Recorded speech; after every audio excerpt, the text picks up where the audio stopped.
Senior designers எப்படி designs அவ்வளோ கான்ஃபிடென்ட்டாக ப்ரெசென்ட் பண்ணுறாங்க என்னைக்காவது யோசிச்சிருக்கீங்களா? அதுக்கு பின்னாடி ஒரே ஒரு சீக்ரெட் தான் இருக்குது. அது என்ன தெரியுமா? நான் ஜூனியராக இருந்தபோது எப்போல்லாம் நான் ஸ்க்ரீனை ப்ரெசென்ட் பண்ணுறனோ அப்போல்லாம் கண்டிப்பாக நர்வஸ் ஆகும்.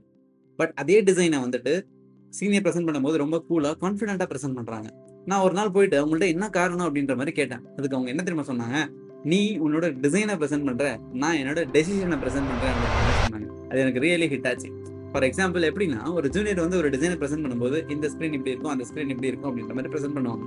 இதே ஒரு சீனியர் டிசைனர் அப்படின்னா, இதுதான் யூசரோட ப்ராப்ளம், இந்த ப்ராப்ளம்க்கு இதுதான் என்னோட டெசிஷன், இந்த டெசிஷனால இந்த பிசினஸ் வந்து இப்படி இம்பாக்ட் ஆகும் அப்படின்ற மாதிரி ப்ரெசென்ட் பண்ணுவாங்க.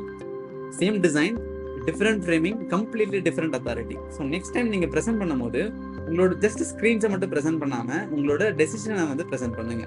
ஸோ கண்டிப்பாக அந்த இடத்துல உங்களோட அத்தாரிட்டி அதிகமாகும். இந்த மாதிரி நிறைய டிசைன் டிப்ஸ் வேணும் அப்படின்னா நம்ம சேனல் சப்ஸ்கிரைப் பண்ணிட்டு பக்கத்தில் இருக்க பெல் ஐகான் கிளிக் பண்ணிக்கோங்க. இந்த வீடியோ உங்களுக்கு யூஸ்ஃபுல்லாக இருந்துச்சு அப்படின்னா ஒரு லைக் கொடுத்துக்கோங்க. See you in the next video.